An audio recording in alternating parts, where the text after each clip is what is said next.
It is a new day, brothers and sisters, a new day of light and of darkness, as are the days to follow.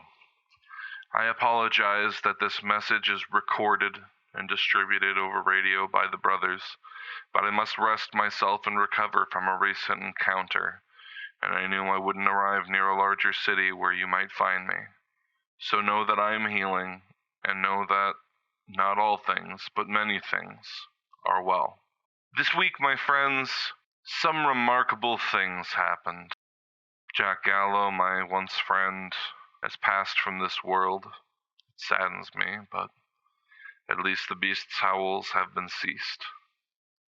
A new militant force has joined us in South Zagoria, owing allegiance to a General Germs. He looks for a soldier who has left his command. I have tried to meet with them, but was unable to approach Green Mountain without being shot at. Perhaps by coincidence, perhaps by providence, more men out there see the choice that lies in front of them, and they have chosen the way of light and life. The Paladins, led by the Drifter, have organized and opposed the cannibals. Blessed are watchmen, brothers and sisters. I pray these men are as sincere as their words appear, and I rejoice for the difference they may yet make. A difference, my friends. Do we all not wish to make a difference? If I truly believed that I was merely whispering these words into the wind, I might be despaired. If I truly believed that men could not be saved by acts of kindness, transformed by mercy, renewed by hope, I would not be here among you now. What we do matters. It transforms the world piece by piece.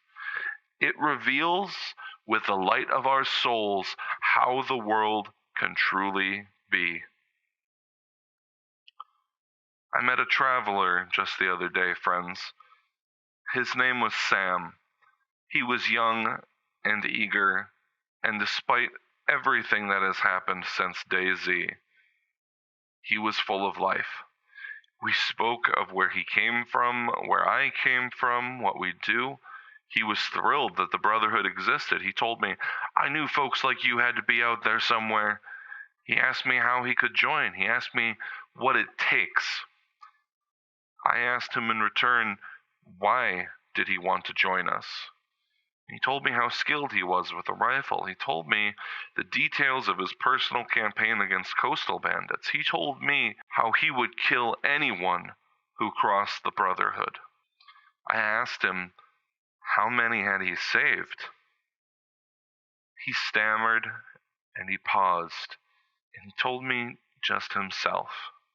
I told him that he didn't sound like Brotherhood material. He was floored. We argued. He told me how in this world that you had to look out for your own. I agreed, and we parted company. Pity he could not see that we are, all of us, together. Body counts don't impress me, friends.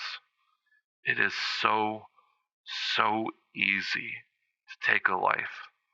A simple squeeze of a few muscles and it's over.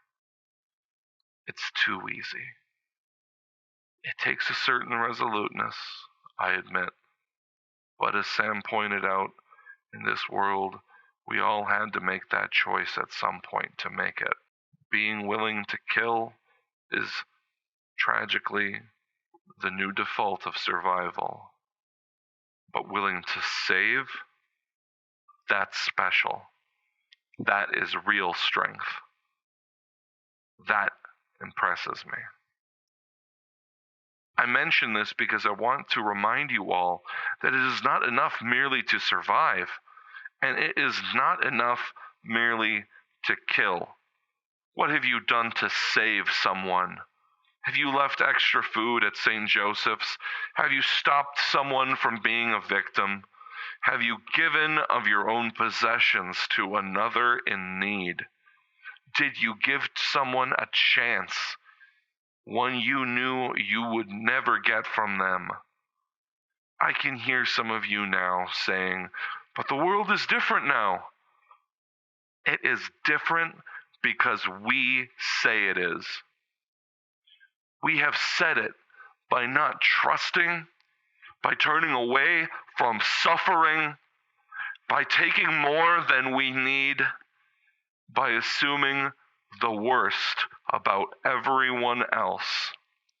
We, all of us, have decided the world is different by carrying a weapon everywhere we travel, by avoiding strangers, by only thinking about today, and by viewing the world we live in as a competition rather than a cooperation. Friends, it is wrote in Ecclesiastes 4:9-12. Two are better than one because they have a good return for their labor. For if either of them falls, the one will lift up his companion. But woe to the one who falls where there is not another to lift him up. Furthermore, if two lie down together, they keep warm. But how can one be warm alone? And if one can overpower him who is alone, two can resist. A cord of 3 strands is not quickly torn apart. We have every reason, friends, to cooperate to survive. Finally, there is an external threat that threatens all who live equally: the dead. Why can the living not unite as one against the dead? Men have different faiths and creeds, but damn it, are we not all still alive? Don't we share that? Men have different talents. A carpenter should not have to learn to fix engines, and a mechanic should not have to learn to build houses, when these men could be allies and help one another. We are all stronger together. This is why the cult of Papa threatened Roland at the bazaar. The traders were able to bring people together in a meaningful way, and that is a threat to them. The well-wishers call for allies such as Dark as Midnight or Dirty Dan to them in their war with the Brotherhood, because we hold them accountable for their murder, and they don't want to account for their crimes. Let us search our conscience, our heart, our soul, as we take our stands. Search for the truth of our causes and the causes of those we call allies.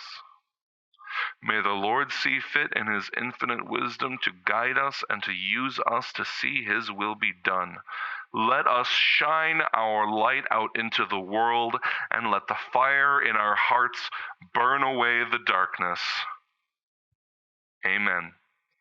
Go with God, my friends, and help somebody.